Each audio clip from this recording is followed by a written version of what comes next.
Something, things stay broken.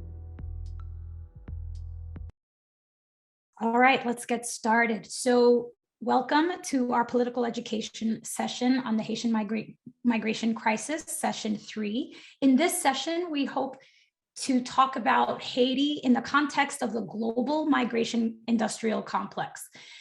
Here today, we're going to look at experiences of migrants globally and also begin to build solidarity with the Haitian experience. We also want to start to reflect on the question of health workers and community organizers. What is their role in abolishing the migration industrial crisis complex, their policies and laws? We're going to start off by introducing Jonas Attilus. Jonas was born and raised in Haiti. 12 years ago, he migrated to Mexico as a refugee. He graduated medical school in Mexico. He later came to the US for an MPH degree in health systems and policy in New Jersey. Before concluding his MPH, he went to Greece to assess changes in health policies during the European response to the Syrian migration crisis. He witnessed part of the European response to the racialized migrants in Greece. He is currently a first-year psychiatry resident in Minnesota. He is also one of the Social Medicine on Air co-hosts, and his areas of interest are social medicine, public psychiatry, migrant health, and global health.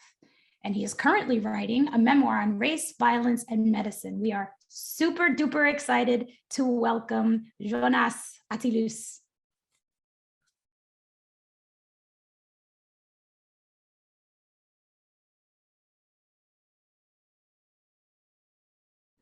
You're on mute, Jonas. Jonas, you're on mute. Okay, hi everyone. I'm super excited to be here. I want everyone to know that Tony is a very great mentor for me. I met her 3 or 4 years ago in Tennessee, and ever since she has been inspiring me a lot.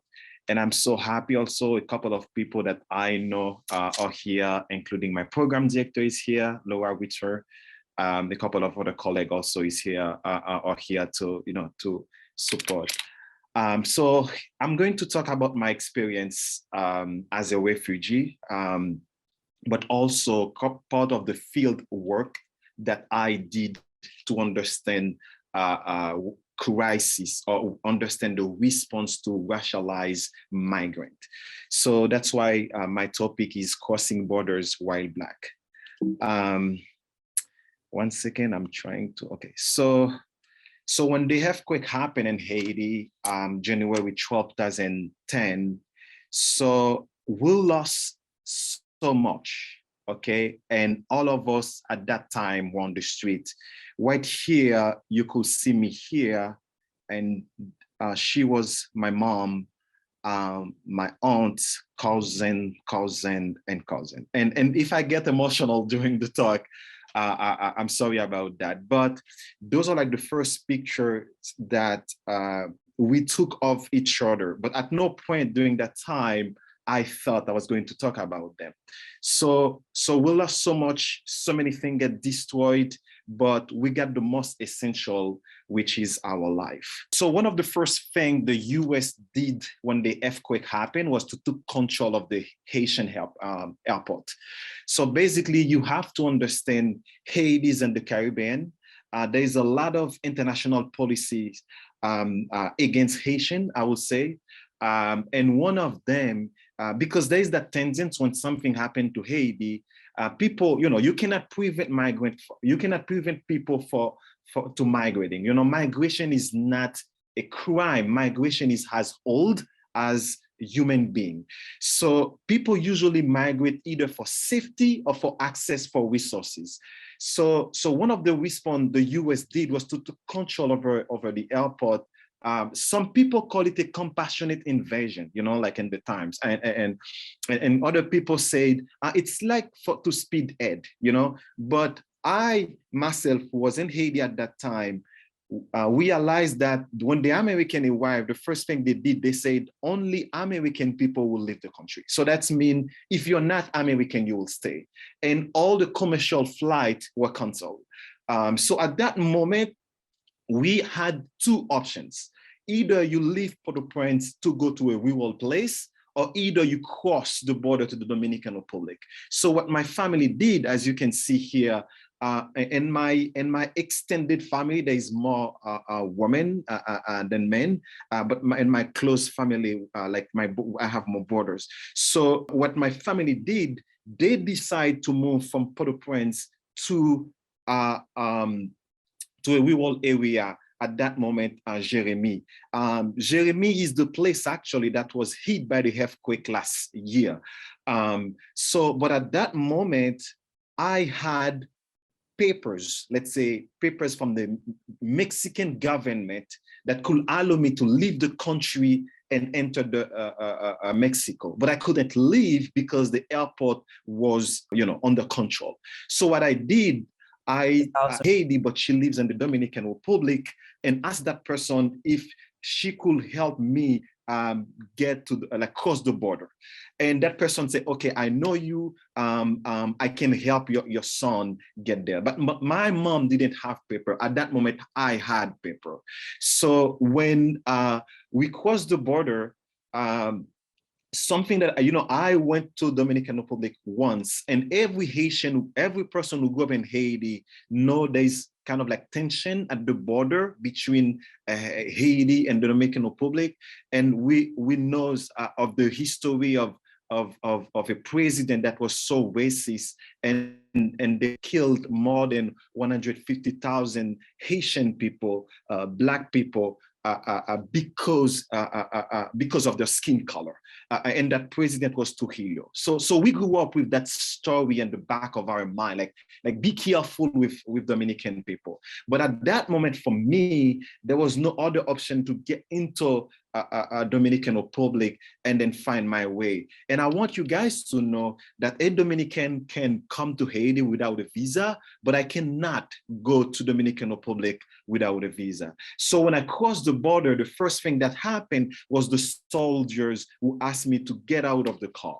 So I get out of the car, and then they kind of look for what I bring with me and everything. And then they didn't want me to leave.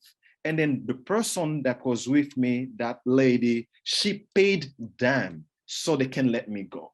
And then I thought that was enough. And then at another station, they stopped us again. And then I had to pay them again to go. And then another one until I make it to the capital. And at that time, like that person said to me, I had to pay her. And I could call my dad in Mexico, and then they could do a transfer for me. And then, so I paid that person all the money. So I want to bring a concept here that you guys may be familiar with, which is homo sacer, okay? Which is a woman, when during the Roman Empire, whenever you did something wrong, and then they can take away your rights, and anybody can kill you. Anybody can kill you except for religious purpose. So you are the most vulnerable person in the community. So during that time, I was so vulnerable that I became a homo sacer. And I'm going to return to that term with you guys when I'm talking the crisis at the border of the US, Mexico. But I really want you to know that I was scared, I was vulnerable, I was dealing with a lot of uncertainty. And even when I was in Dominican Republic, I took a taxi to bring me to the airport. I didn't really want to speak at that time. I didn't speak Spanish. I didn't want them to realize my accent because I didn't want the taxi driver to bring me somewhere that will put me in danger. I'm going to introduce another term, which is necropolitic. So when I arrive at the airport, they didn't want me to leave because I am in the country, but I don't have a Dominican visa on my passport because I was illegal. However, anybody with a US visa, anybody with a US passport, anybody with a green card could board a flight wherever they are going, wherever they will go. It doesn't matter if they are returning to the US. So as soon as you have that, a US passport or visa, so you could leave the country. So the term I'm introducing here is necropolitic by a political theorist from Cameroon, Achille Mbembe. Achille Mbembe defined necropolitic as this using social or political power to decide who may live and who must die. So at that moment, by using necropolitical tools, they literally tell me you have to stay in the Dominican Republic. So during that time, I stay at the airport, sleep at the airport. And then at some point, somebody, I thought it was God. So that's what my mom said, usually used to say to me, arrive. And when they saw me, they asked me to follow them. And then, take like the paper that said Mexico refugee. Literally, my paper said refugee from refugee Mexico. And then talk with a person, like the customer officer, who was kind of like disagree with that person. They brought me to a room where they have to question me. And so I spent like, I don't know, like 1 hour or so responding question, but I couldn't answer any question because I was speaking French and tried to combine it with English, and I didn't speak Spanish. So it was kind of a chaos. And at some point, they decided to let me go. So when I arrived in New Jersey to study my MPH degree, I decided to go to Greece to understand what was happening. So when I go to Greece, I spent a week in Athens and then a week in Chios, which is an island where there was a refugee camp. And that refugee camp was built for 700 people. But inside the camp, there were 1,600 people. So because I was there, I was trying to understand if by the migrant arriving, if there was any change in the policies to push the migrant. So those migrants, usually they were like Syrian, Afghanistan, Iraqis. And a couple were Congolese from Congo. And a guy from Congo, he said to me, he spent 1 month in the journey. By the time he arrived in Greece, they took him, put him in one island, and took his wife and kids, put them in a different refugee camp. And I also met kids that are age of like 6, 7. Their parents die over the ocean. And then for some, random or fortunate reason, those kids, people were kind of like rescue or find them, and then they brought them in Greece. But so I was there to understand the crisis. And then it was at that moment that I realized, that was in 2019, that I realized that I also was a refugee. Because what happened when I arrived in Mexico, there was not that sense of I was a refugee. Many people thought I was an international student. Other people thought I was a migrant because I was Black. In my medical school, in my class, I was the only Black person. So it's kind of well to not think I'm a migrant. But the concept of refugee was not part of my language, of my family language. So when I arrived in Greece, it was an awakening moment for me to realize I myself was a refugee and I needed to do something. So I brought people together and I wanted to raise awareness. So we did a couple of advocacy. So that's why we make the news in Greece and the newspaper. But one of the things that I realized was a lot of change in policies, especially healthcare policies. They will make it more difficult for undocumented people who are already in Europe prior to the migration crisis. So they can make it so harder, so hostile, so more migrants will not come. And one of those policies, for example, in Spain, usually when you have a medical issue, you can have access to care. So they will put barriers for migrants to not have access to care.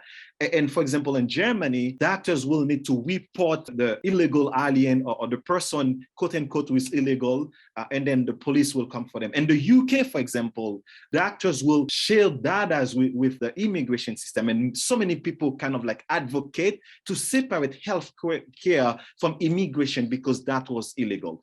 So I'm not going to go into details now. We can talk about that at the end during question, but something I really want to frame here, even all people were refugees, there were refugees more supported than others. For example, refugees were kind of like Syrian, their time when they apply for the asylum was kind of like shorter compared to those who come from Congo, DRC, Republic Democratic Congo. So that's came to my mind when the Ukraine refugee migrant crisis was happening, and I said, oh, I saw that already. I saw it in Greece. And I remember the European powers or the European government, what they did, they sent a lot of money to Greece and said to the Greek government, keep those refugees there, keep them in Greece. And then a lot of, when you go to Europe, there's basically no borders. Virtually, there is no borders. You can cross borders without, there is no physical borders. So when the migrant was arriving, many countries start building physical borders. We can talk about that later too, so I can move on. So when the US borders happen, and one of the person who is here that I also want to give credit, she's my program director. She texts me and she said, you're on my mind because, those things kind of like triggering for you. And I don't know if like I survived the earthquake, and for a long time, I was on antidepressant. For a long time, I was on medication. For a long time, I was taking drugs and going to therapy when I was in Mexico. So what happened when I saw those images, I started feeling tense. Even I was around and seeing my patient, and I was like very tough. And I suffer migraine with aura. So that's mean when I have the migraine, there's a slight period where I can't see. And I'm having this aura after round, and I don't really want my team to know that because I don't want people to worry. And when I told one person, I feel like I don't see well. One of my colleagues then kind of like dim the light so I could continue. So I was kind of like intellectualizing around those pictures, and I was remember necropolitic, kind of like the US declare Haiti as a non-safe place. They don't want Americans to travel there. But at the same time, they are taking those refugees and send them back to a country they think is not safe enough for American life. So now you're kind of asking yourself, whose life matter? So that's one. The second things that happen also, when those pictures was kind of like showing up, people who never visit Haiti, who are like first generation Haitian American, they were having like secondary trauma, and people like texting me, asking me what's happening, okay? And to bring the term of necropolitic again, remember like the Afghan happened at the same time. The US government went to Afghanistan to help the Afghanistan to bring them here as refugees or asylum seekers. At the same moment, you have the refugees asylum seeker at the border were Haitian who kind of like, hey, I'm here, like help me out. But given the necropolitic, the use of social powers or political power to decide who may live and who must die. So they were using Title, I think, 42 to send those people in Haiti. So I met a couple of refugees when I went to see my family, and this is my younger brother. So when I arrived, I have my room. So when I arrived at my place, I realized I couldn't make it to my room. So my brother, he asked me to stay on the sofa, and then I couldn't understand, but I was so excited to see him. And then I saw him, his wife and his son on the floor. And then he said to me, oh, I have a couple of guests upstairs.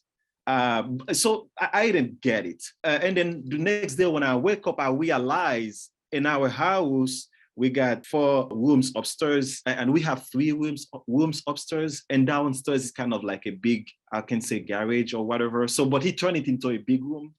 There were 13 people in our house.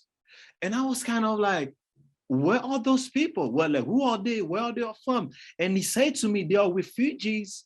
They don't receive any support from the government, and I can't let them sleep on outside. He met a guy, actually, he met two people that I met in the house. They were kidnapped during their journey from Chile to Mexico. And they mentioned to me, like, in Panama was the most difficult place because people will be beaten, they will be kidnapped, and you have to pay to be freed.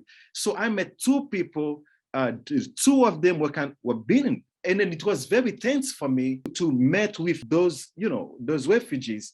And I asked them, have you guys checked the picture that I just showed of the horse, the soldier inside the horse. And when I asked him, did you guys saw this image? And this is what he said to me, one of the refugees. He said to me, ça rappelle époque esclavage. It remind me slavery. And I really want you guys to know, when Haitian people mention slavery, this is the lowest you can arrive. Remember, Haiti is the first country, first Black country who freed themselves. This is the only enslaved people who organize themselves, fight back, and then take control over the island, kick out their slave master. So when I was in school in Haiti, when people talk about slavery, this is the moment you feel so proud because you did something. You know, there is a Haitian author, Daniela Ferrier, when he compared Haiti with Canada, he liked to say, Quebec has everything except liberty. Haiti has nothing except liberty. There's something that makes Haitian proud so much, his freedom, liberation, you know? So when he told me this reminded him slavery, like it was kind of deep for me, you know? And it's something that I really want you guys to know. Like prior to the crisis, the US sent a lot of money to the US government. So that's something that is discussed a lot during Mexican election. The US needs Mexico and Mexico needs the US. One of the reasons the US needs Mexico, even like for cheap labor, other than that, the US sent a lot of money to Mexico to prevent migrants to cross the southern border in Mexico. So I don't want you guys to think like the border in the US start between Mexico and the US. No, the US border starts in Guatemala. It starts way from the south. And when I was listening to those refugees, I remember my dad. My dad, he literally traveled, did the same journey from Panama to Mexico, where they also offered him asylum, you know? So there was no difference between those refugees and my dad. And that's why it put me in a position where I understand why my younger brother acted like that, because those people could have been my dad, you know? And we end up in Mexico. I am the one who traveled after the earthquake. My family was already living in Mexico as refugee prior to that. So my dad did that journey. He received asylum in Mexico, and then my family moved, and then I moved after that, okay? So my brother, I don't know if that was the main reason, I don't know, but he hosted those refugees. And something that I really want you guys to realize, when the government doesn't take their responsibility, the community suffers, because it's people like me, my brother, people like Tony, or people who are here. We are the one who are supporting the community because nobody cares for them. And it was at that moment I told my younger brother, I feel like you are so good at caring for people one-on-one, and I'm more like a system-oriented person. I need to bring that to a more global stage. Like, we need to discuss that. You cannot solve this issue alone. When I talk with the refugees, they told me one of the reasons they left Chile is because after Bachelet, you know, the last president, Bachelet was president, it was very friendly to the Haitian people. A nationalist came, and then he make it harder for them to have paper. He make it harder for them to work. It make it harder. And you cannot prevent people from migrating. I remember people migrate for two reasons: for safety and for access to resources. So those people, they left Chile and moved up because they are looking for safety and they are looking for access to resources. And when they arrive, they met with violence. And there's nothing that guaranteed, nothing that justified the amount of violence. There is nothing that justified violence against people, especially when they are vulnerable. And during that journey, those people, they were homosexual with no right. Anybody could have done anything against them. Nobody will be held accountable. And some of them died, because I have two of them who say to me, they saw people died with their kids. So it was kind of like awful. And something I want to say before I finish, when I arrived in Mexico, my family arrived in Mexico, the only support I received from the government, the only support Jonas Attilus received from the government was the paper that make it for me legal to live and work in the country, and nothing more. No housing support, no work support, no school support, nothing. Okay. After that, they kind of like supported my family to change our citizenship, but my brothers, they changed the citizenship. I keep my Haitian citizenship for now. I don't know why, but I keep my Haitian citizenship for now. So they help us with the citizenship, but there was no such sense of social support for us from the government. I will say that for those refugees, the only support, they didn't even receive support at all. They give them a transit permit where they can cross the country and do nothing more. And I think for me, that's the last slide. Thank you so much. If you guys have questions, you can ask it later. Wow, that was a lot. Thank you so much, Jonas. That was super powerful and touching and emotional. All the fields, especially for somebody who's actually experienced it, and then you're seeing it again. There's nothing that compares to that. So thank you so much for sharing your story. Our next speaker is the Executive Director of the Black Alliance for Just Immigration, Nana Gyamfi. She is a seasoned organizer and activist, a human rights and criminal defense attorney, professor and radio personality with over 20 years of experience directing Black social justice organizations and networks. As the executive director of BAJI, an organization founded in April 2006 in response to the massive outpouring of opposition of immigrants, she has led the organization by educating and engaging African American and Black immigrant communities to organize and advocate for racial, social, and economic justice. BAJI's flagship project is the Black Immigration Network, BIN, a national alliance that brings together Black-led organizations and programs to advance just immigration policies and promote cultural shifts our communities need.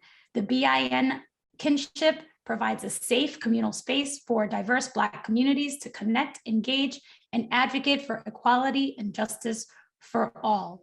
BAJI is going to go ahead and focus on the Black migrant crisis, and we will have a speaker later on to focus on the Latin American migration issues. We are so excited to have you. Nana, take the floor. I'm so excited to have you. Thank you so very much. Really appreciate being here. Thank you for the invitation, and thank you, Tony, for the specific conversations and sharings that we've had, and for inviting me to speak here.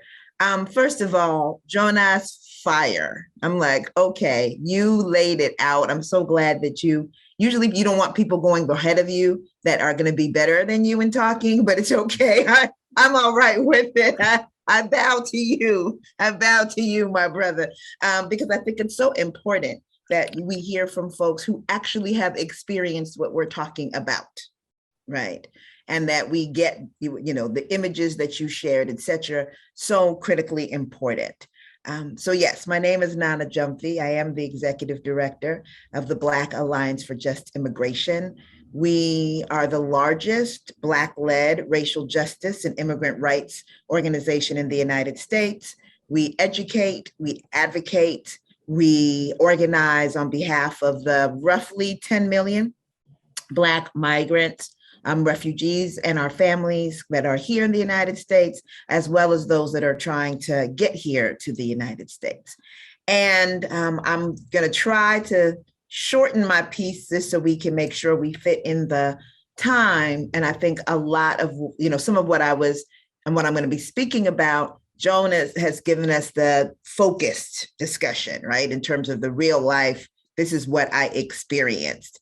But I want to widen out the lens a little bit, just to talk about, what really for BAJI is the heart of the work that we do, which is looking at immigration as a racial justice issue, right? And so when we're talking in the global space, so often immigration is described, or people try to describe immigration in this very quote unquote colorblind way. I'm going to describe it, like that.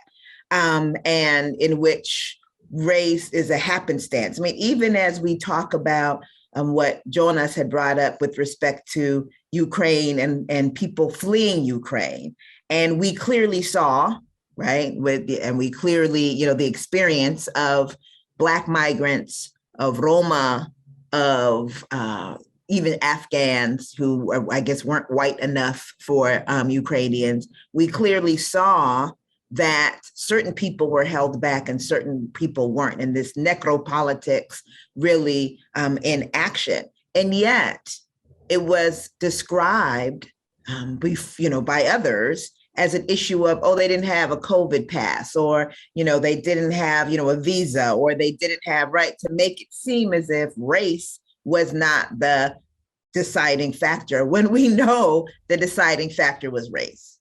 We know that because we saw what people experienced, and we know that because it's the same thing, as Jonas has pointed out, whether we're in Europe, whether we're in South America, whether we're in Mexico and Central America, whether we're in the so-called Middle East, whatever spaces we're in, when you are a Black person, you are subject to criminalization, you are subject to exclusion, you are subject to separation as a Black person migrating, whether you're described as a refugee, asylee, or an immigrant, anywhere that you go across this globe. And so, what I want to talk about today is that intersection between racial justice and immigrant rights in those three categories of criminalization, exclusion, and separation.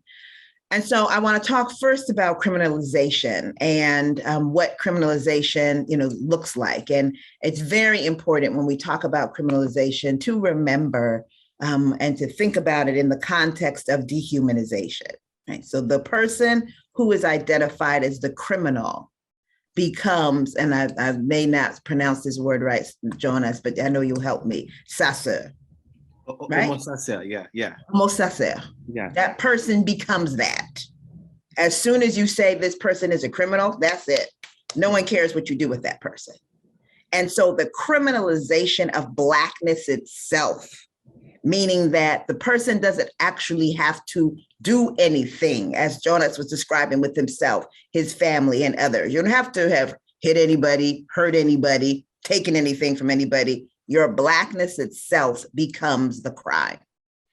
And when your Blackness becomes the crime, then the capacity to dehumanize and to make it seem as if dehumanization is okay, that that's actually what you deserve, is, becomes the predominant notion in whatever society you're in. And so we find that when Black migrants come into a country, again, even if they're coming as asylees, that they are subjected to cops in cages, right? Police, prisons, jails, alternatives to incarceration, ankle shackles, surveillance, monitoring, that is the existence that you have outside of a very narrow group. And we'll talk about why that narrow group kind of gets pulled out, but outside of a very narrow group, so that even as Black asylum seekers come to the border between the United States and Mexico, and I'm going to say so-called border because I'm trying to get rid of those things, between the United States and Mexico, people, are surprised. Before Title 42, when people, and we'll describe that briefly, when people were able to come to the border and they would say, I'm here to seek asylum, that if they were allowed into the border, their face was immediately shoved into the wall. They were thrown on the ground, handcuffed, and dragged into a prison. Because that's not what we think getting asylum or being treated as a person who is fleeing, that's not what we expect to have happen. But Black migrants disproportionately, for example, in the United States, that's what happens to them. Jonas was talking about what happens to Black migrants as they come. And I would say that the US has extended its border through these agreements, whether they're official contracts as they were under 44 and a half, or whether they're the agreements that are being fomented now by the Biden administration. It stretched that border all the way down to Costa Rica, all, fanned out to Colombia. And so when we see that Secretary Mayorkas just last year, the Secretary of Department of Homeland Security in the United States, has gone to Mexico and has gone to Costa Rica, that's what that's for. It's to squeeze Black and Indigenous migrants that are coming at these spaces in their effort to prevent folks from being able to get to that northern border of Mexico with the United States. In fact, there are thousands of Black migrants who are being held in what amounts to an open air prison right now in Tapachula. Situation is so urgent that myself and two of my colleagues from Baji are making an emergency trip. We just booked it maybe 3 days ago. I'm leaving tonight to go to Tapachula, which is at the border, southern border of Mexico, right? We're at Mexico and Guatemala, really to see what the situation is, because what we're hearing has always been horrific, and we're understanding now that it's at even another level. But why can that happen?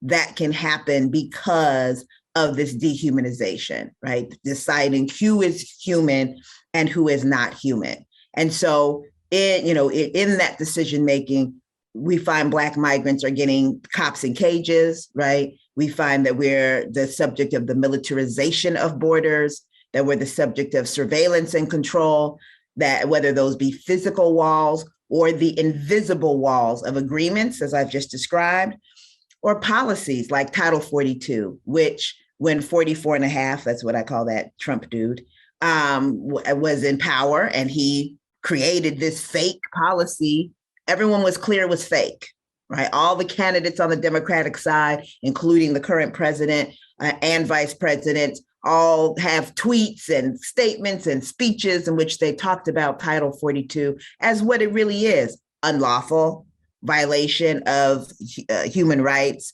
violation of U.S. asylum law.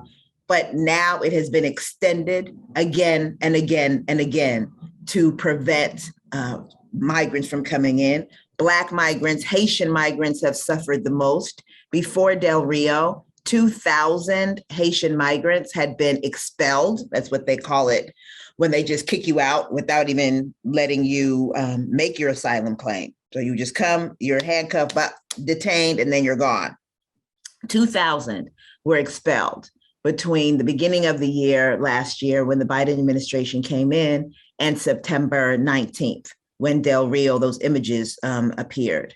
That at that time was more than had been expelled by Donald Trump under Title 42, under his own policy.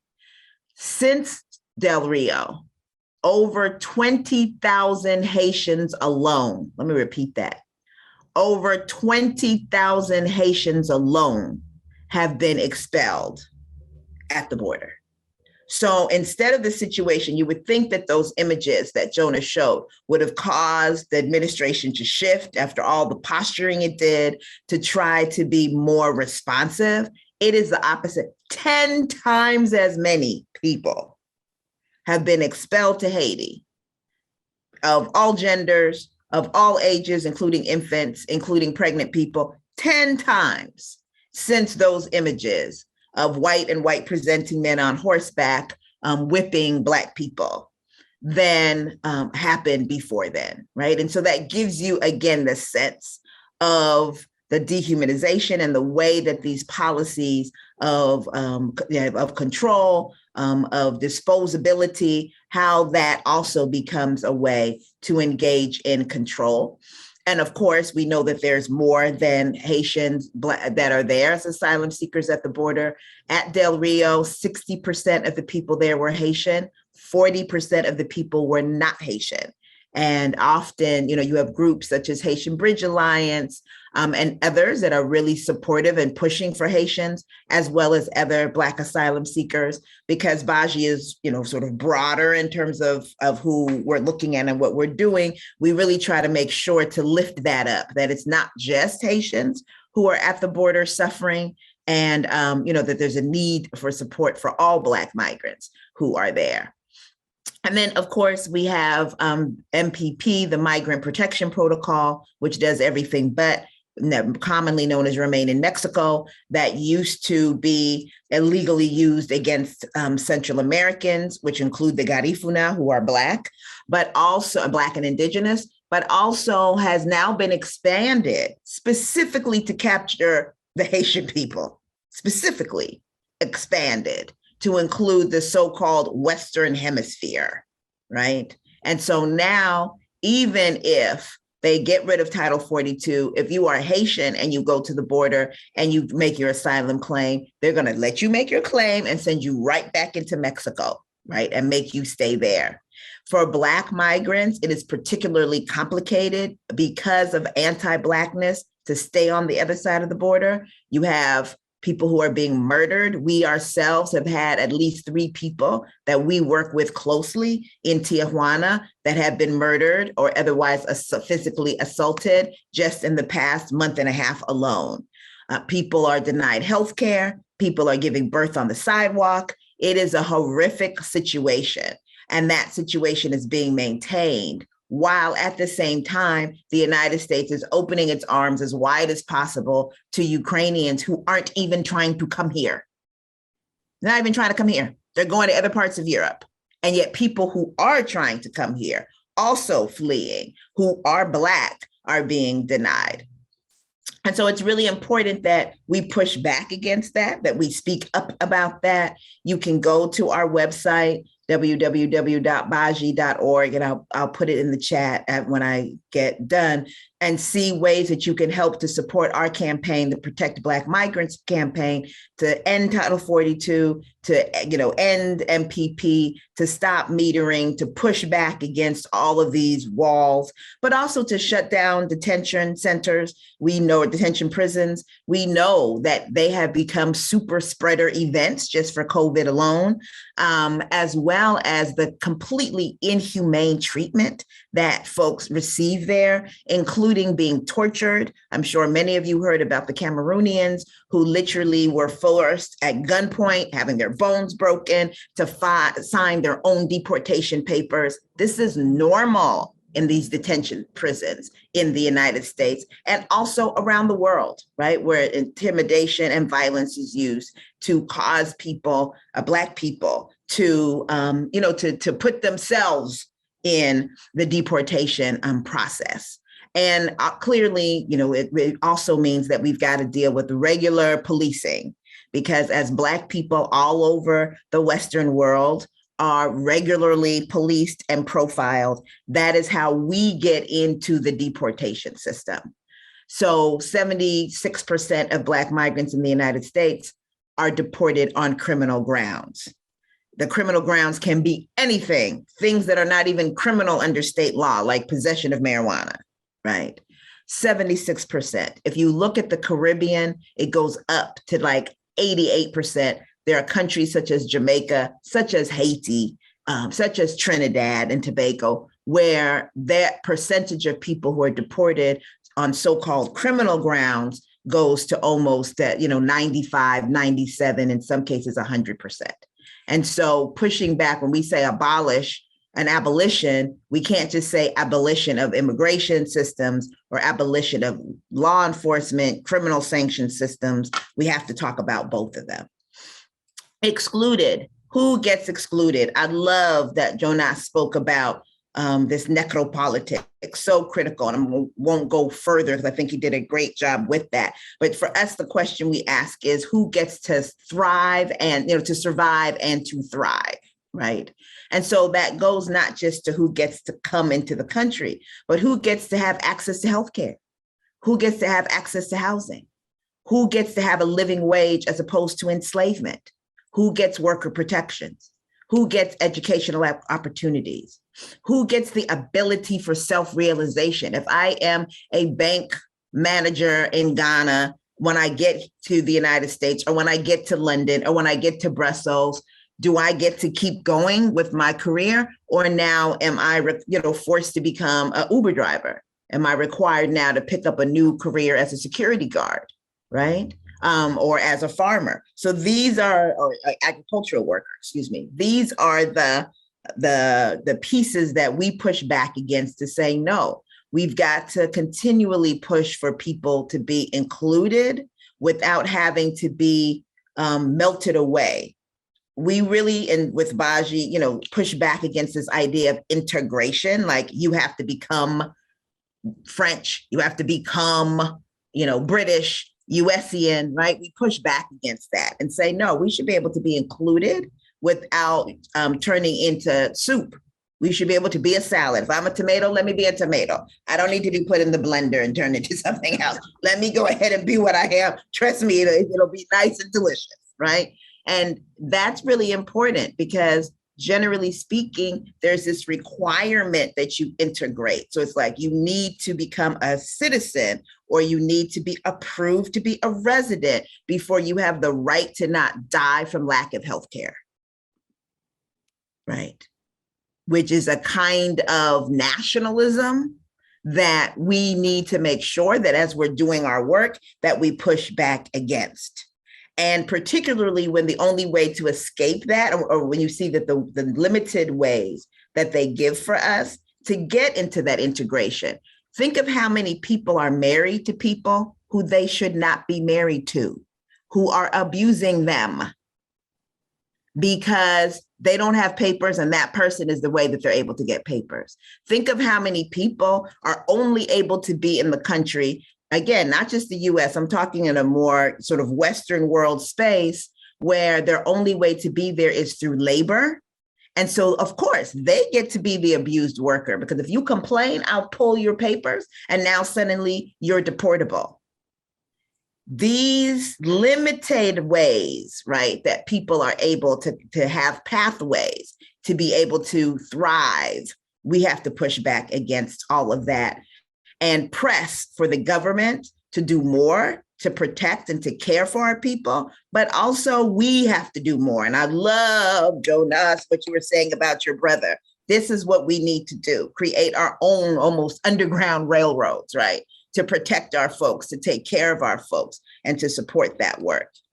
And then lastly, I want to talk about separation. And for us, we focus often on the separation of deportation and expulsion. So as I described before, you see these expulsions of Haitian and other Black asylum seekers. In fact, let me just make a note that some of the people that have been expelled to Haiti are not even Haitian. So we're hearing reports of people from Congo, from Cameroon, as long as they hear an accent, which they're supposed to check paperwork, but they're so quick to try to get people out. If they hear an accent, they think your R sounds a little too ha, ha, ha. That's it. Haiti, you go. Even when you're like, I'm not Haitian. They're like, yes, you are. You're pretending and you're out. Imagine being a Cameroonian or a Congolese person who has escaped from the continent of Africa, somehow made it to Central America, crossed the Darien Pass and all of this horror, got in finally to the border. Instead of getting the relief and the love you thought you were going to get, you're now sent out, handcuffed, shackled, in some cases thrown in a bag. Go to Haiti, you get off the plane and you're in a completely different country you know nothing about. That is in a state of chaos, right? And danger. This is what is happening to our people right now as a result of this necropolitics that Jonas was speaking about. And then we look at the anti-Blackness that reveals itself in separation through the deportation, which I described before, which often, and especially in the United States, but also in Europe, is based upon criminalization. Sometimes they just decide they don't want you anymore. Look at what's happening with the Windrush generation in Britain. They just decide, oh, we've used you. You came here after the war. You helped us. We were able to be rebuilt. Goodbye. Doing the same with workers that went to Brazil at the World Cup, Black folks that went to Chile. After they use folks, they decide you're out of here. And they use anti-Black violence to drive you out. And then finally, isolation. And we don't talk enough about this. The separation caused by isolation often is the result of either the criminalization of being undocumented, for example, or the stigma. So people get isolated, they get into the corners. You have people that, find sanctuary, for example, in churches. They end up living there for like 5 and 6 years. Imagine living in a church usually a small one. For 5 to 6 years, you can't even leave and go out. And what kind of isolation that creates for you and your families. Imagine the isolation that people have that feel that, again, because we're Black people, it's not that you're even fearing ICE or even fearing immigration police in Europe and these other places. It's just the regular cops. You know that one move, driving while Black, driving while, walking while Black, sleeping while Black, talking while Black, shopping while Black, could lead to you being identified, grabbed while Black, which has nothing to do with your migrant status. But then once you're grabbed, your migrant status coming to the fore and leading you to be able to be deported. So it causes you to live a smaller life than the life that you deserve. And then finally, our own stigmas. People, when I tell people all the time, you see folks wearing t-shirts that say undocumented and unafraid. And we'll joke about that with our undocumented members and staff. They're like, yeah, undocumented and very afraid. Okay, these people can be unafraid. That's fine. We are Black people. It's hard to be unafraid. Yeah. Right? It's hard to be unafraid. So we're not walking around with shirts saying undocumented. No, we're not doing that. Right? Even if we're citizens, we're not doing that because we know what that can bring. And so we have to help with that as well. The stigma that is associated with being a migrant, is associated with being undocumented, helping our communities to push back on that. So people are not sitting, on the streets, for example, here in LA, unhoused, getting rained on, living in the worst of conditions, unable to get support, even where the government is offering support to undocumented people because they're afraid to admit to people that they are undocumented. So I'm going to stop there. Hopefully I haven't gone over my time. And thank you again for allowing me the opportunity to share. I'm sure there's more that I can share once we get to question and answer. Thank you so much. Thank you so very much. That was amazing. The passion and the perspective. This session's off the hook, y'all. So I'm learning all kinds of things. This is amazing. Thank you again. Thank you so much. All right, and now we're going to wrap up our political education session with Servicio Jesuita a Migrantes, the Chile Project. Alexandra Fontiluz is the program officer for the Spanish language courses for migrants at Jesuit Migrant Service. And Regine Samdi is an intercultural mediator for SJM Chile. Their work includes starting project On nous rencontrer, in English, which means let's meet, which has been building a network of mutual support within the Haitian community in Chile. They are part of the Haitian diaspora in Santiago, where they advocate for the rights of migrants to be treated with dignity and against the discrimination and racism lived by people of African descent in Chile, particularly in the context of the Haitian migration. SJM is dedicated to the construction of an inclusive and intercultural Chile that promotes and protects the dignity and rights of migrants and refugees.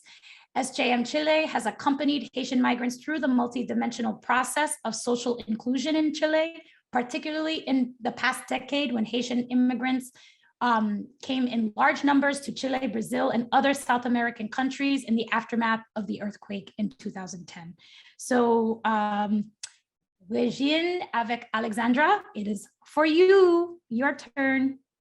Hola, muchísimas gracias por la presentación, gracias por la invitación, estamos muy contentas con mi compañera Regine de poder llevar estas reflexiones de la migración haitiana, de lo sucedido desde el contexto chileno, ¿no? Mi compañera va a compartir una presentación mientras tanto. Hola, disculpen, me dice que el anfitrión me inhabilita a compartir la pantalla, o sea, me tienen que habilitar para presentar. Ok.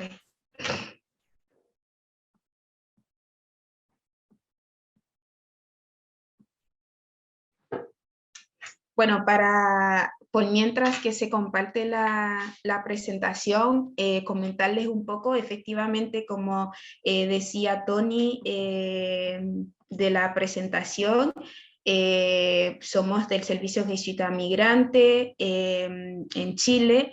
Es una fundación que existe en más de 50 países en el mundo, en donde estamos liderando, aparte de nuestro trabajo, en mi caso de los cursos de español y en el caso de mi compañera de mediación intercultural, aparte de eso lideramos un proyecto que es Anua Contré, Encontrémonos en español, en donde estamos trabajando con la comunidad haitiana, ir ciertos temas, también capacitación, formación, y también algunos temáticas de interés para las personas. Siguiente.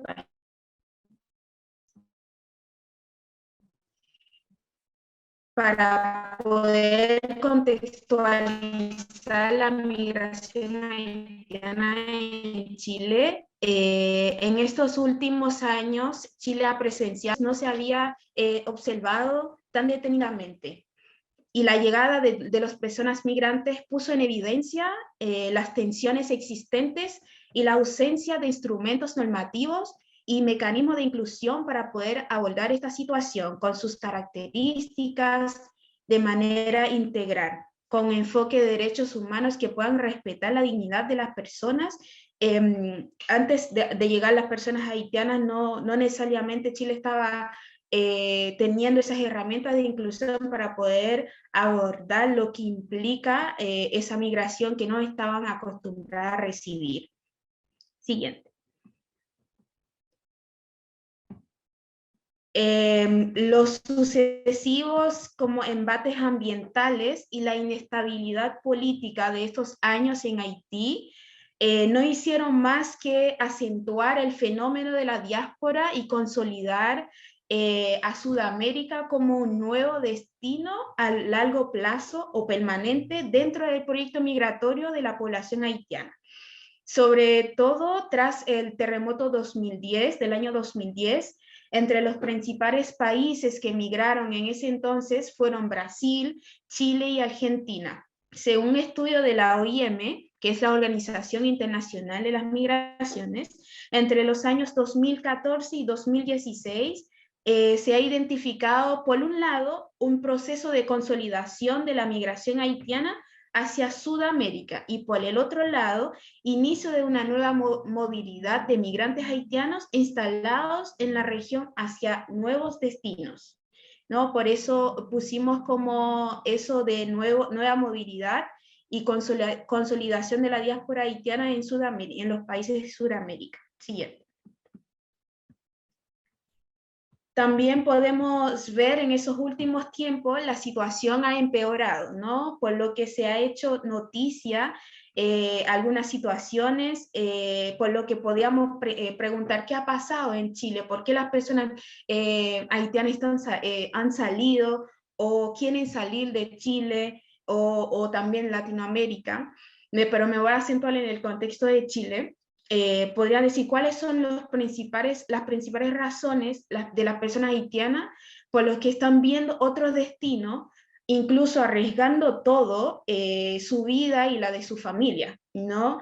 Es que en Chile, como decía anteriormente, ya teniendo instaladas herramientas de inclusión para las personas, ha habido alta exclusión de las personas, tanto de las normativas. Chile hace muy poco, ¿no? El año pasado, 2021, ha aprobado una nueva ley, ¿no? En abril 2021 recién ha aprobado una nueva ley de migración. Chile estaba regido por una ley desde 1975, por lo que las legislaciones y políticas estaban obsoletas, no estaban acorde a la situación de la persona, las características de la persona que estaba recibiendo, ¿no?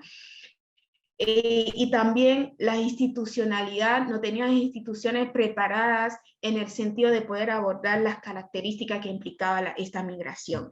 También influye la barrera idiomática, ¿no? Muchas de las personas haitianas salen directamente de Haití, por lo que en Haití se habla creol y francés, por lo que la barrera idiomática fue un factor, sigue siendo un factor influyente en esa decisión de las personas de poder también incluirse. Y también la precariedad sobre los derechos sociales, de tener acceso, ¿no? A los derechos sociales que podrían también ofrecer el gobierno hacia esas personas migrantes. También las personas se cansaron también de los estereotipos, prejuicios, ¿no? Mucha estigmatización que hubieron también para que las personas se sintieron que ya no era un destino para ellos Chile, ¿no? Siguiente. También para pasar, ha pasado que la comunidad emerge y ha sufrido y sigue sufriendo vulneraciones de sus derechos constantemente. Enfrenta también, por ejemplo, en el año 2018 se hicieron un proceso de regularización migratoria en donde muchas de las personas que estaban de manera irregular en este momento pudieron regularizar su situación. Sin embargo, mucha gente se quedaron afuera por un tema de certificado de no antecedentes penales del país de origen, es decir, desde Haití. Las instituciones de información, de documentos en ese sentido en Haití, no están como digitalizada la información, no están digitalizadas como los documentos de las personas para poder solicitar desde fuera de Haití un documento a la brevedad, ¿no? Es un documento difícil de encontrar, por lo que las personas, muchas personas se quedaron excluidos de ese proceso de regularización migratoria en el año 2018. Y el año pasado también hubo otro proceso de regularización migratoria al aprobar la ley de migración en abril inició, y también la gente se quedaron afuera porque pidieron ese mismo documento. Bueno, Chile en febrero de este año recién aprobó el nuevo reglamento de extranjería y migración, es decir, de esa nueva ley de migración, por lo que las personas estaban cansadas de no tener los documentos para poder, aquí hay lo que se llama el RUT, es el número de identificación, es lo que sirve para trabajar, lo que sirve para la salud, lo que sirve para acceder a los derechos, por lo que las personas, al tener dos procesos de regularización masiva, podría decirlo así, y no poder incluirse por un tema de documento, que ese documento en Haití se da por 6 meses y aquí se lo pide por 3 meses, a veces las personas, ese documento llegaba vencido, ¿no? A las personas y no podrían hacer nada, a pesar de que podría durar muchísimo tiempo. Además, es un documento costoso, en donde tiene la persona que tener el dinero para poder acceder. Siguiente. Bueno, les paso a mi compañera Regine, que va a seguir con la presentación. Hola a todos y todas. Bueno, esta nueva dinámica la pudimos ver que siempre estuvo, solamente estuvo de manera más silenciosa hacia el norte. Pero vimos que principalmente en 2020 este flujo creció, aumentó más de parte de la comunidad haitiana hacia el norte, que el destino final era llegar sí o sí a Estados Unidos. Pero pasa que este flujo comienza a aumentar debido a la pandemia, ya que la pandemia fue la causal de que muchas personas perdieron lo que fuera su fuente de empleo, quedando desempleadas y sin recursos. Y también otro factor que pudimos analizar que incidió a que tuviera esta nueva dinámica fue lo que fue el salir electo, digamos, presidente Joe Biden. Se interpretó por parte de la comunidad haitiana que iba a ser como una esperanza y una flexibilidad de las políticas migratorias, porque vimos que en el antiguo gobierno de Donald Trump fueron políticas muy crueles, separación de familias, un discurso muy racista. Vimos que fue todo lo contradictorio y no fue tan esperanzador el querer ejercer lo que fue esta migración hacia el norte. Pero, a ver,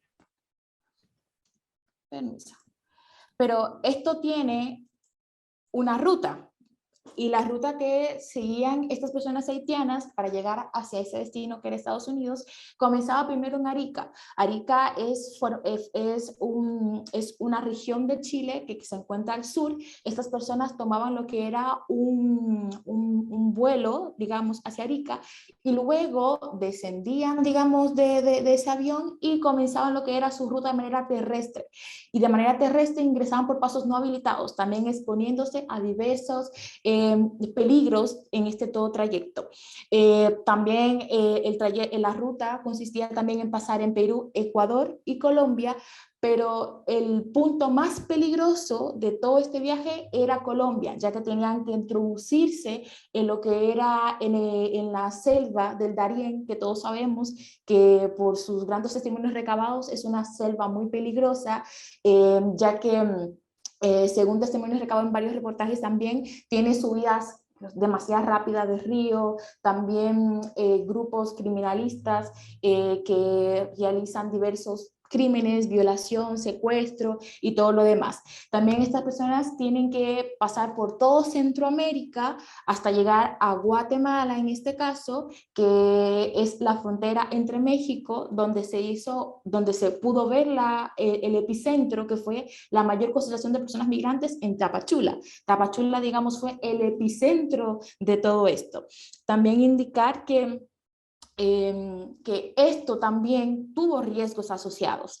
Dentro de ello está el tráfico de personas, la explotación y violación, tanto como de mujeres y niños y adolescentes, robo y fraude, porque muchos testimonios recabados después de que esas personas salieran del tapón de Darién eran que esos mismos grupos criminales que estaban, digamos, escondidos esperando a que llegaran esas personas, también les quitaba lo que tenían, porque decían que toda persona que emigraba o que pasaba por dicho lugar tenía dinero. Entonces muchas veces cuando la persona no quería entregar lo que tenía de manera voluntaria, era asesinada o el monto que solicitaba la persona no quería entregarla, en ese momento se le quitaba todo, mejor dicho, y la persona quedaba desamparada totalmente. Y al llegar a Panamá, digamos, las ONG que estaban a sus alrededores era quien daban la primera atención, digamos, tanto psicológica, tanto de auxilio, tanto de ayuda, eran como las organizaciones que la acogían en ese entonces. También vimos realidades mediante fotos, solamente voy a pasar estas fotos para que puedan verla. Esta imagen que pasó por todo el mundo pudimos ver. También las deportaciones masivas que hubo de las personas que se encontraban en el Río Bravo, y cuál es la situación actual de esas personas que migraron desde Chile hacia México para llegar a destino a Estados Unidos. ¿Cuál es la situación actual de esas personas? Pudimos ver que una parte, lamentablemente, que se dirigió a Río Bravo fueron deportadas, y la otra mayoría de las personas que quedaron haitianas en ese lugar, lo que está viendo en ellas es un reasentamiento de las personas migrantes hacia diferentes ciudades de México. ¿Por qué? Porque como Tapachula era el epicentro o la frontera que acogía a todas esas personas que venían, que la mayoría, según reportajes y testimonios recabados, eran haitianas. La mayoría, el gran porcentaje, eran personas haitianas de las llamadas personas migrantes. Entonces, ¿qué hicieron? A ver que Tapachula estaba ya colapsada, que no contaba con los servicios para esta gran cantidad de personas que habían, y también la no acogida de esa sociedad que estaba experimentando por primera vez esta cantidad masiva de personas llegando. Lo que hicieron fue un reasentamiento de todas las personas migrantes, y la fueron reasentando en diferentes ciudades de México, para que esa persona pudiera encontrar trabajo, porque cuando esa persona llegaban a Tapachula, luego que lo único que tenían, digamos, como apoyo social era la documentación, como explicaba Jonas. Ya de ahí no, la persona no tenía ningún tipo de ayuda, la persona subsistía de las remesas que le enviaban familiares hacia México, porque era imposible trabajar, porque si no contabas con documentos no podías trabajar en México. Entonces lo que se hizo fue agilizar un poco el tema de documentación para entregar a esas personas permisos especiales y así esas personas poder independizarse económicamente y así al llegar a esa ciudad que se le iba destinando pudiesen ya crear lo que era un proyecto de vida, ya que se trató de impulsar lo que fue el programa Espera en México para que esas personas ya debido a las nuevas leyes que se fueron sumando luego de esto, pudiesen como ya crear un proyecto de vida ya en México, como ya un poco polarizar un poco lo que es llegar a Estados Unidos, sino más bien crear tu proyecto de vida en México. Y también la reinserción de esas personas migrantes a la sociedad mexicana, en tanto en lo cultural, en lo laboral, en lo social y todo lo demás. A continuación, se me olvidó otro punto, también mencionar que en esas deportaciones que hubo de personas migrantes, en este caso el mayor porcentaje de personas haitianas, también fueron deportadas según algunos, digamos, estudios o alguna información de datos que pudieron recabar, más de 400 niños chilenos, que fueron niños que nacieron y se criaron acá en Chile y debido a la migración que tuvieron sus padres, lamentablemente migración forzosa en el sentido de que no se les pide ningún permiso, no se les platica si quieres ir o no quieres ir a otro país, es como una migración repentina, digamos, para estos niños. Entonces, estos niños, la mayoría están varados en Haití, porque para poder ingresar necesitan estar acompañados de su padre o alguien que tuviese su tutela. Y la mayoría de esos niños, sus padres, lamentablemente no contaban con documentación regular al momento de salir o llegaron a botar su documentación, los que tenían, para el tema de que si tú llegabas a un centro de detención, según testimonios, tú no podías cargar con documentación de otro país porque tú venías con el perfil de refugiado. Entonces, está como esa compleja situación, más sumado a la situación política que hemos visto que ha aumentado luego del magnicidio del presidente Jovenel, que ya que grupos armados han tomado prácticamente el país, porque hasta el momento no se tiene una figura de un presidente, todavía no se hacen elecciones.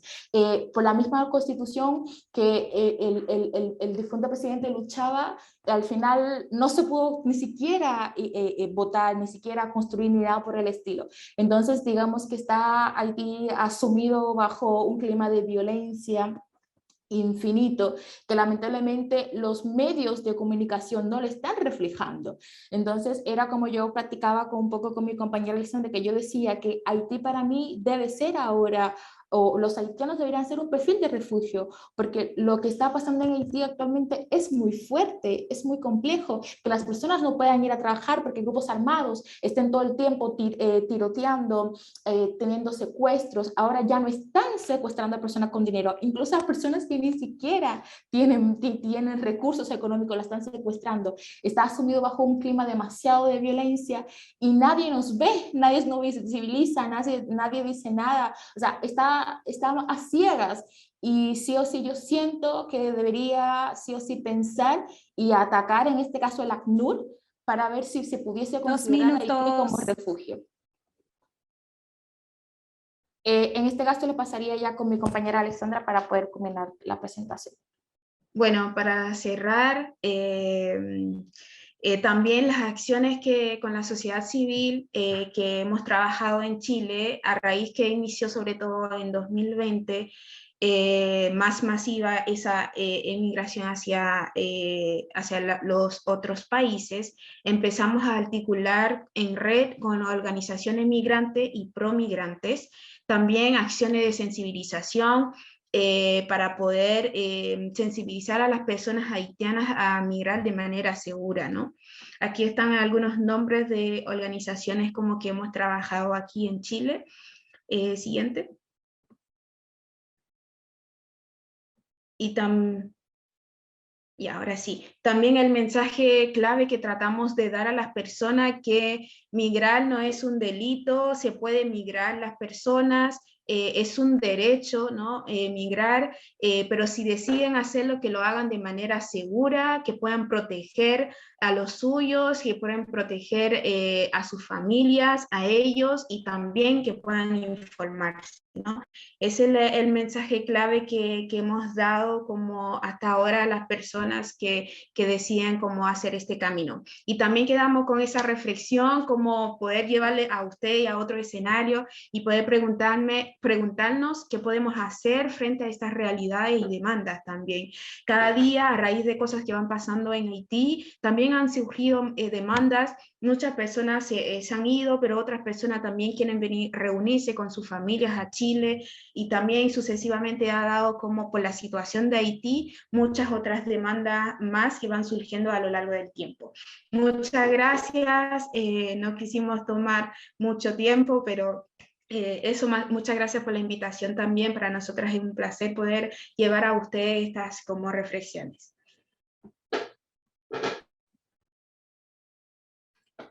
Woo, that was amazing. Thank you so much, Alexandra and Regine. That was amazing. We don't have much time, but I have two questions that I wanted to pose for those of you guys who can stay.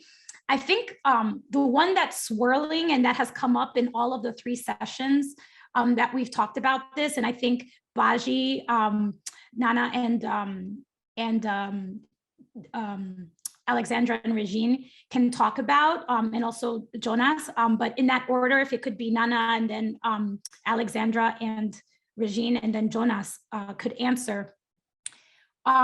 Much of these tactics that you all described, the violence, the dehumanization, the criminalization, all of this is used as deterrents for migration, right? You would think, or as you talk to folks, that they're talking to other folks who have gone through the process and have been abused, are talking to their families and letting them know about their experience. Yet, this does nothing to deter migration.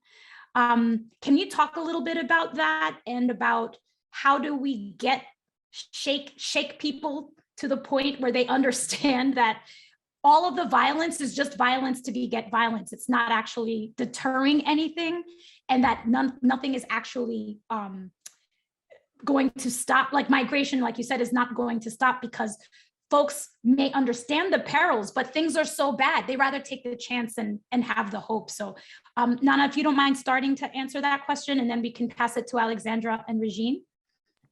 And Absolutely. Then Absolutely. Thank you. I'm going to try to do it in like a minute and a half without going too fast for the interpreters.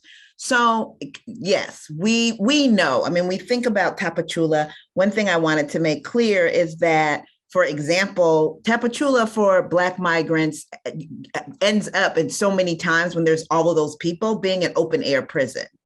And so people, Black migrants who come in, who are heading to the United States, are not getting jobs and, living in their car and who and what. They literally are in a situation in which they are, if they try to leave, they have ICE chasing them. We have videos of them saying, get the darkies, as they chase Haitians through a field.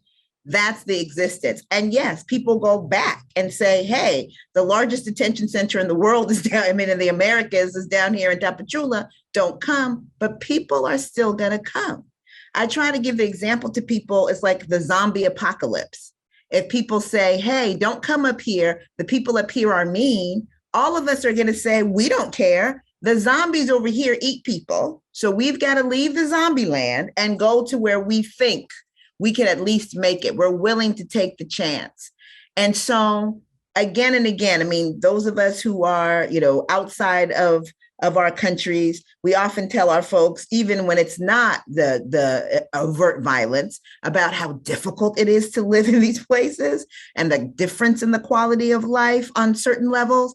That doesn't mean anything. People are like, hey, I want the chance, the opportunity to escape danger, or to get, not all refugees, some because they want to, increase their life, again, achieve self-realization. And we have these conversations at the highest level in the United States with folks directly in the White House, with, again, Secretary Mayorkas and others, and they do get it. Actually, Tony, they know that people are going to keep coming. And so they come up with more and more cruel ways with the hope that they'll hit that sweet spot where they've been so terrible that people will say they're not coming. But that's not going to happen because people migrate. It is a human instinct and along with being a right. And so I think that, we need help to have more people making it clear, but I think their solution has now been, we'll just try to make not just the US ridiculous, but all these other countries also have ridiculous policies, particularly as they, deal with Black and Indigenous migrants, so that at some point it becomes so terrible that they won't come, but that's going to fail. Alexandra or Regine, did you want to add?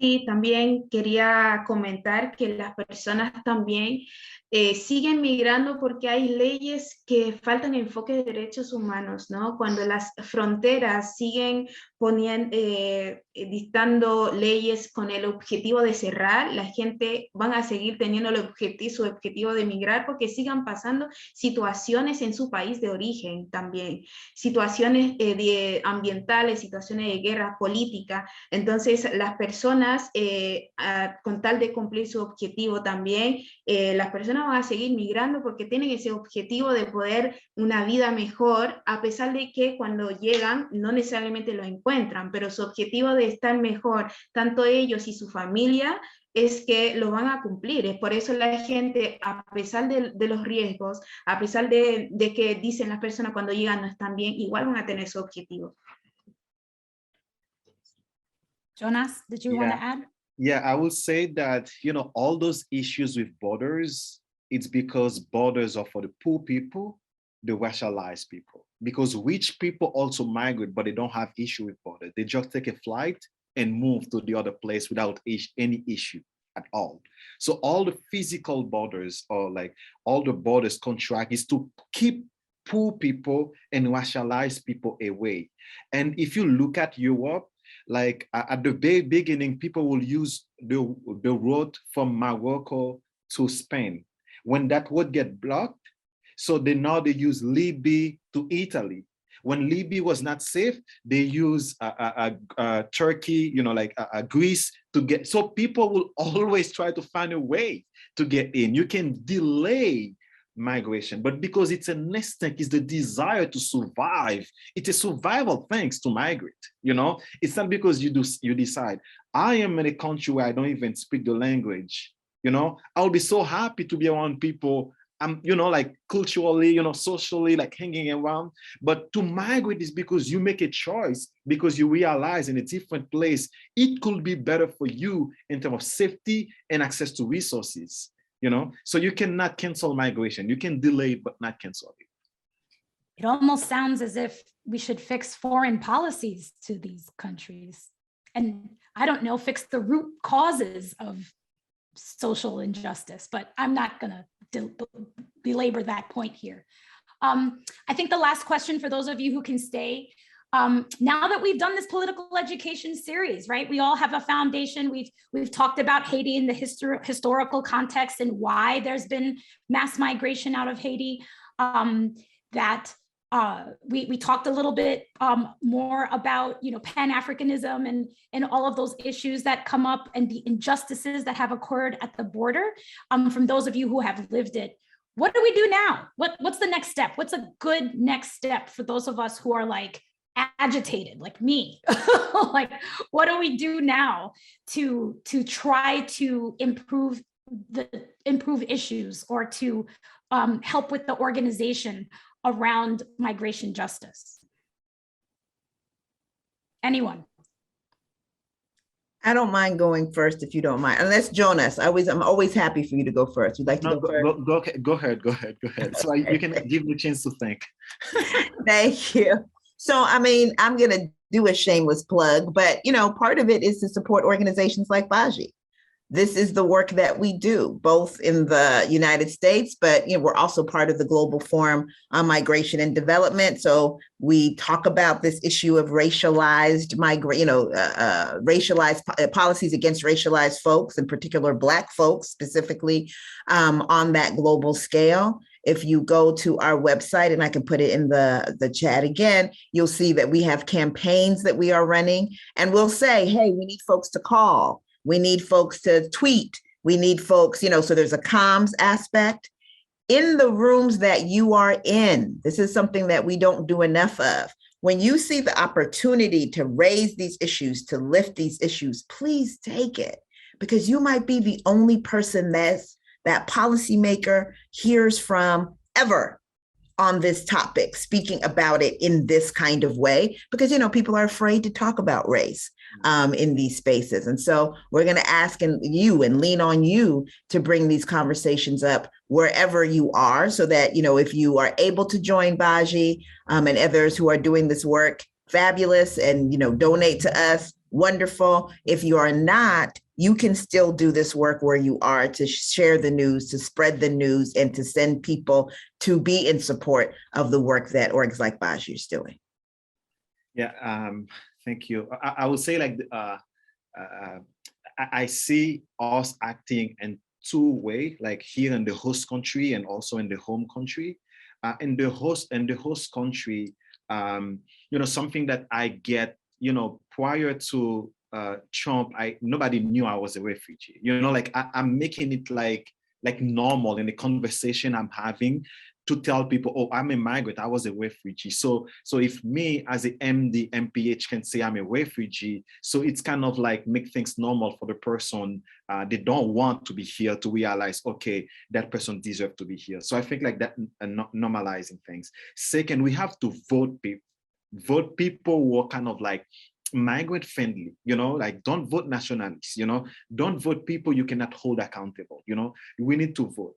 And third things, we need to invest in migrant community. That's me, for example, I go and I try to eat Ethiopian food, you know, Colombian food, you know, like buy things migrant produce in this country. You strengthen the community, you strengthen also the home country.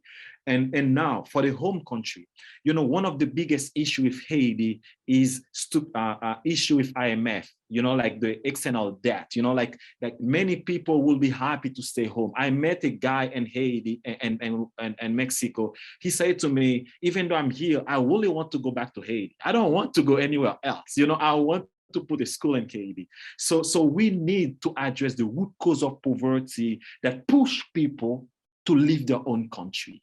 And when you have poverty, for sure you will have violence. For sure you will not have safety. For sure you will have everything else. You know, we need to address root cause of poverty and kind of like hold the world accountable about that. Alexandra? ¿Quiere ayudar? ¿No? Sí, solo agregar también de mi parte que una forma de poder cooperar entre diferentes organizaciones o diferentes personas es apoyar a concientizar a la persona, informarlos también, impulsar a que la persona diga la verdad en respecto a como, por ejemplo, hay personas que llegan a un sitio, mienten y dicen a la otra persona que están bien, y la otra persona le hace expectativas, y esas expectativas convierten a que también quiere emigrar. Entonces, una forma es poder como informar, y también, como decía Nana, que me gustó mucho la forma que hay que hablar de la raza, hay que hablar de racismo, porque muchas veces la gente escucha esa palabra y le toma miedo y no lo quieren hablar. Las cosas se transforman hablando. No guardándolo, porque si lo guardamos nosotros no vamos a saber cuál es el problema. Eso de mi parte. Amazing. Well, this was awesome. I feel like we could talk all afternoon. This was fantastic. We will make sure that we share all of your websites and work on, please, contacting us at C.A.R. For both organizations, so that we can band together and think about some innovative campaigns that we can do together as communities. I think we need each other. This has been an amazing exercise of education, really understanding what's going on, why that people just don't wake up and say they want to leave their home, right? There are reasons why folks are leaving their home, and humanizing that for us. And giving us the tools and the vocabulary to share that vision and the understanding and the issues is an immeasurable gain that we have had. Thank you for participating in this political education series. And thank you for all of you guys out there who participated in this education series. Everything is going to be recorded. And if you missed the first two sessions, go ahead and get those videos. You can contact us and we'll go ahead and send them out to you. So thanks so very much for participating. Have a wonderful, wonderful rest of your week. Let's break this thing. Thank you, Tony, for your excellent moderation. Thank you. You were fabulous. Thank you, everyone. Thank you. Thank you, Jonas, Alexandra. Thank you. Thank you so much. All right. Bye. Build something, things stay broken.